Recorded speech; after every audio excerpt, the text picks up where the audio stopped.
선교가 무엇이라고 생각합니까?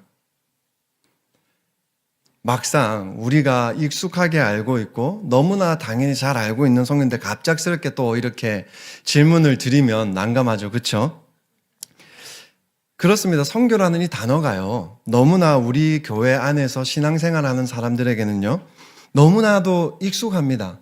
너무나도 익숙하지만 안타깝게도 동시에는 너무나도 멀게 느껴지는 단어이기도 합니다.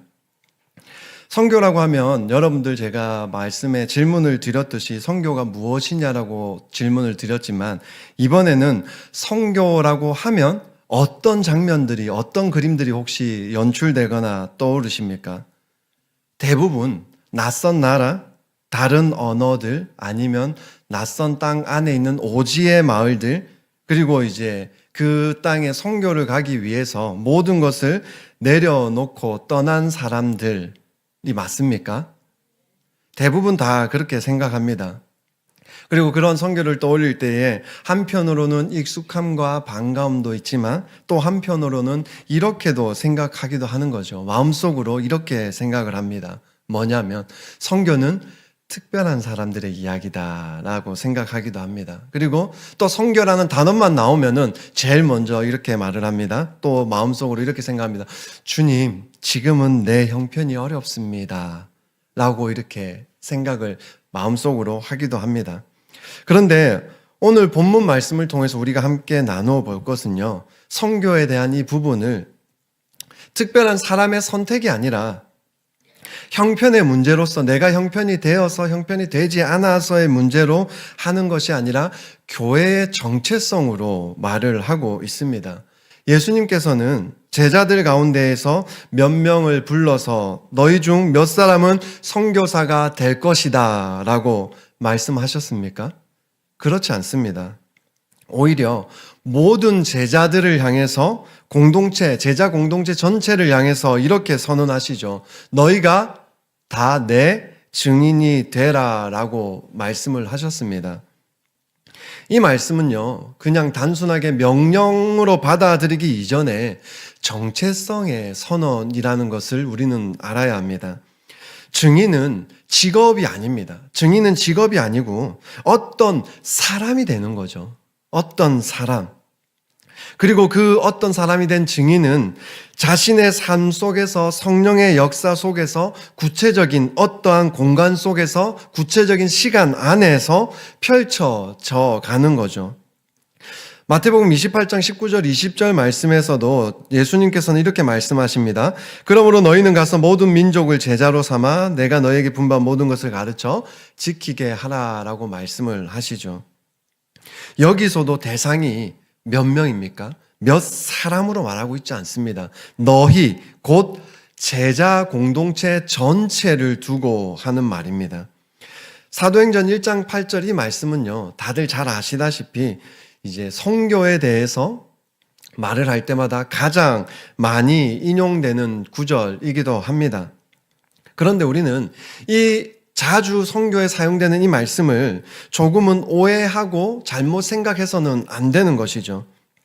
뭐냐면 많은 사람들이 이 말씀 구절을 지리적인 확장 명령으로만 생각합니다.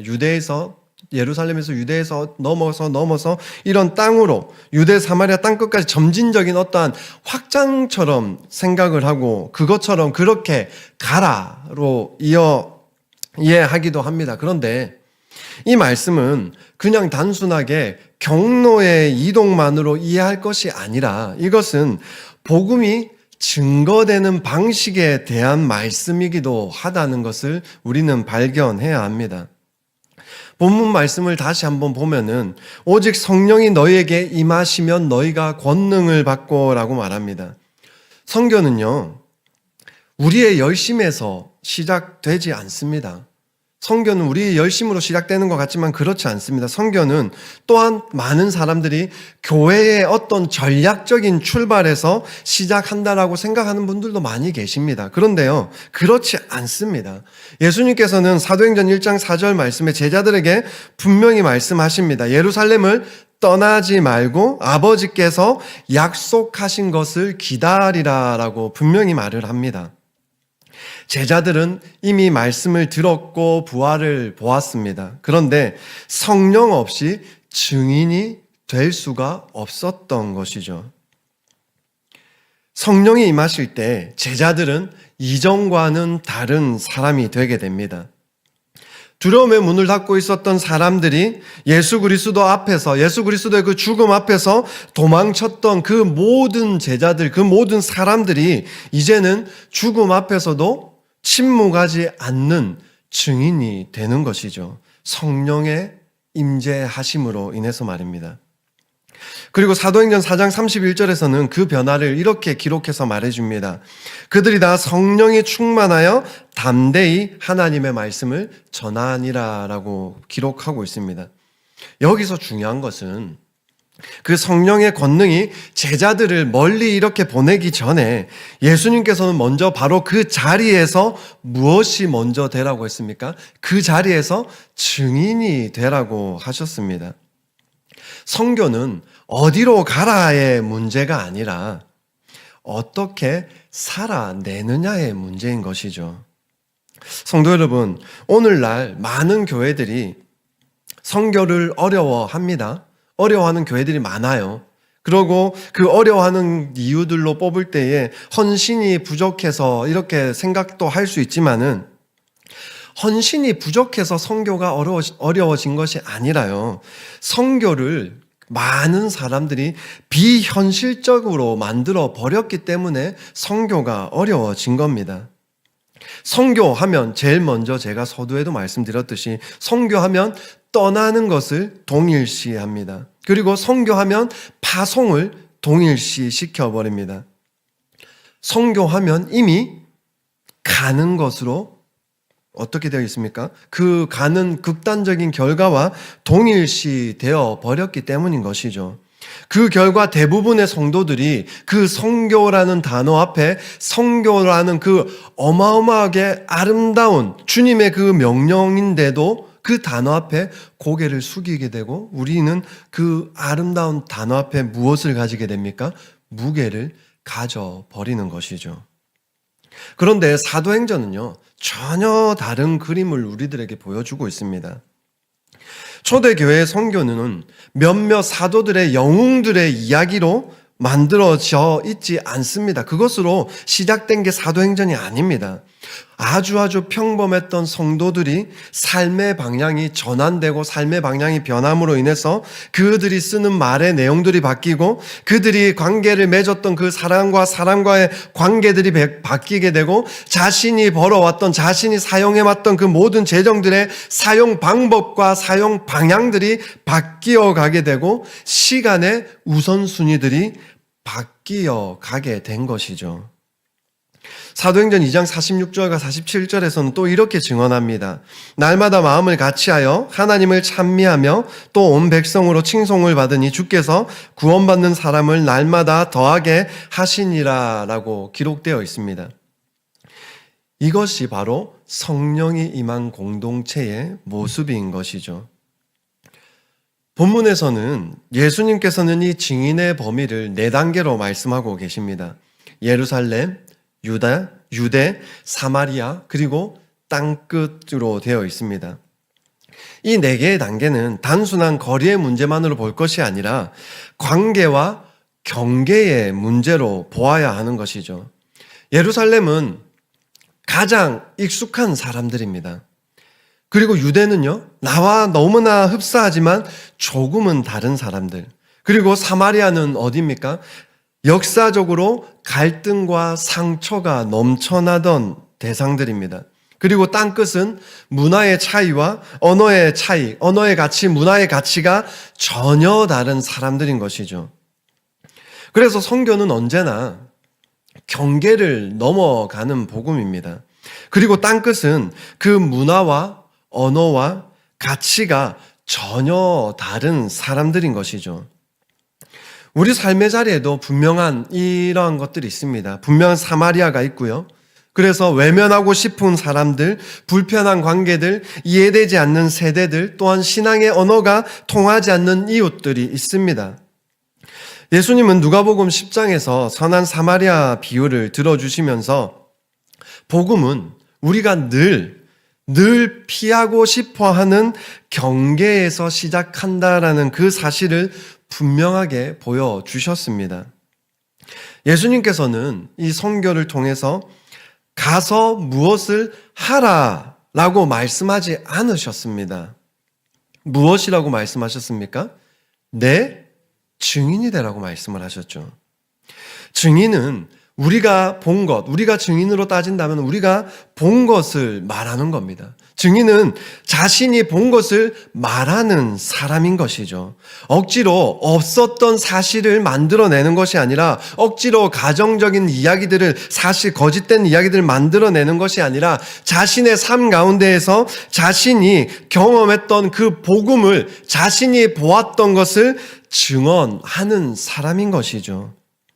그러므로 선교를 시작할 때 선교의 시작은 어디로 가지? 어느 지역으로 가지? 바라보고 나아가는 것이 아니라 선교의 시작은 이제 이 질문부터 시작되어야 되는 것이죠. 뭐냐면 나는 지금 무엇을 증언하며 살아가고 있는가의 이 질문부터 시작되어야 되는 겁니다.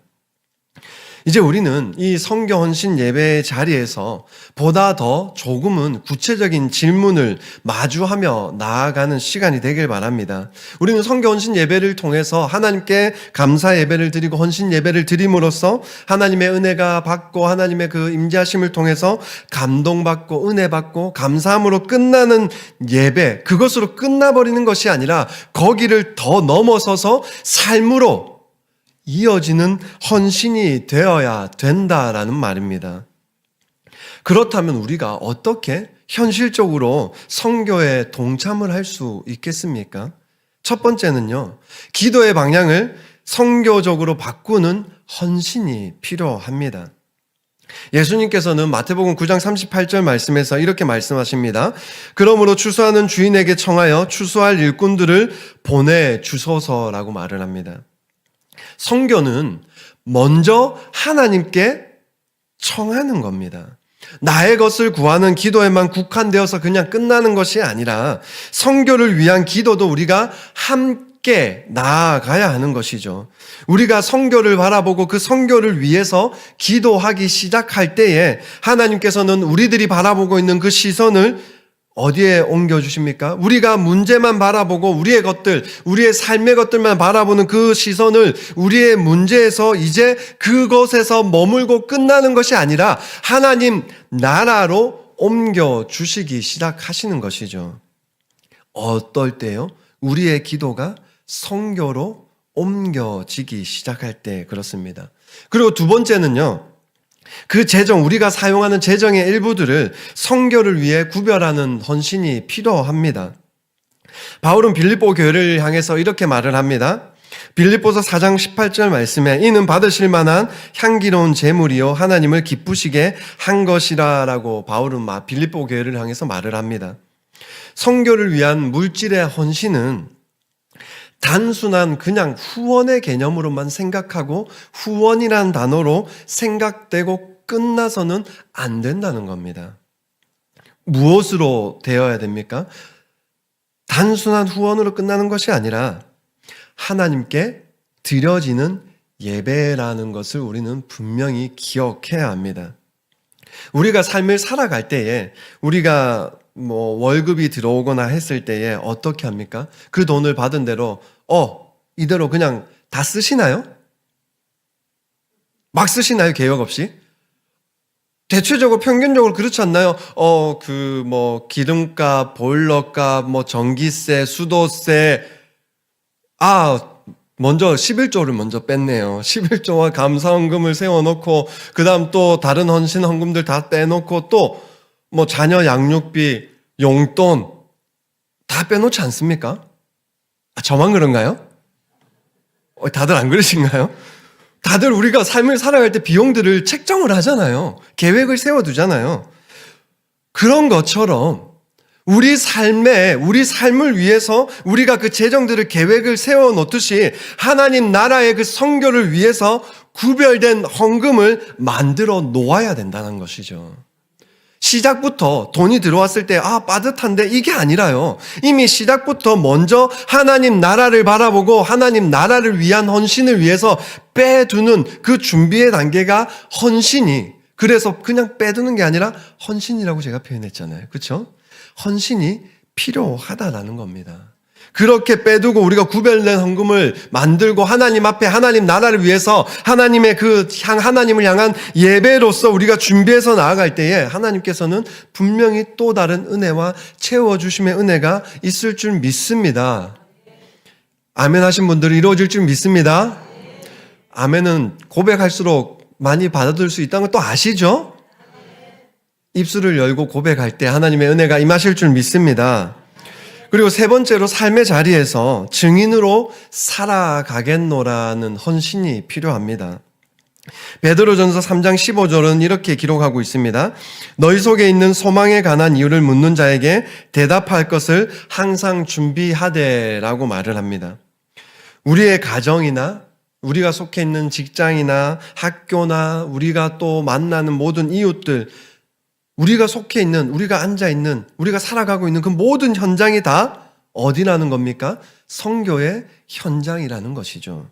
어떤 지역, 복음이 전해지지 않은 10-40창이라던가 그 미개척지, 그들도 분명히 복음이 전해져야 되는 선교지의 현장도 맞지만은 우리가 속해 있는 이곳도 선교의 현장이라는 겁니다. 이곳에서 우리가 여러분들이 그 삶의 증인이 되는 삶을 살아가지 않는다면 어떻습니까? 땅 끝에 있는 방금 제가 말했던 10-40창이나 저 다른 곳, 복음이 전해지지 않은 그 미개척 지역들, 그곳의 선교는 공허해질 수밖에 없는 것이죠.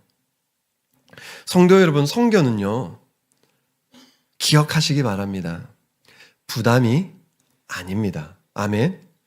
선교는요, 부담이 아니고요, 은혜로의 초대라는 것을 기억하시는 여러분들이 되시길 바랍니다. 하나님께서 우리를 사용하시겠다고 부르시는 것은요, 제가 특별해서가 아니고요, 여러분들이 특별해서가 아니고요, 복음이 그만큼 크고 능력이 있기 때문에 우리를 부르신 겁니다. 죄송한 말이지만 이게 사실이에요. 우리가 특별해서가 아닙니다. 제가 특별해서가 아니에요. 하나님께서는 복음이 그만큼 크고 능력 있고 힘이 있는, 전해져야 하는 것이기 때문에 우리를 부르셔서 우리를 증인으로 세우신 것이라는 겁니다. 그 사실을 기억하시면서 하나님께서 모든 것을 할 수 있지만 우리들을 부르셔서 우리들에게 선교의 자리로 나아갈 수 있도록 증인으로 부르시고 요구하시는 그것을 바라보시면서 각자의 자리에서 감당할 수 있는 그 헌신들로 순종하며 응답하시는 여러분들 되시기를 축복합니다. 선교 헌신은 결단의 예배가 맞습니다. 결단의 예배이기도 하지만 동시에 신뢰의 예배이기도 하다는 것을 기억하시기 바랍니다. 그래서 이제는 하나님, 내가 할 수 있는 만큼 순종하겠습니다. 그러나 그 순종의 열매는 주님께서 거두시기를, 주님께서 이루어 주시기를 원하고 믿습니다라는 이 고백이 여러분들의 고백이 되시기를 주님의 이름으로 축복합니다.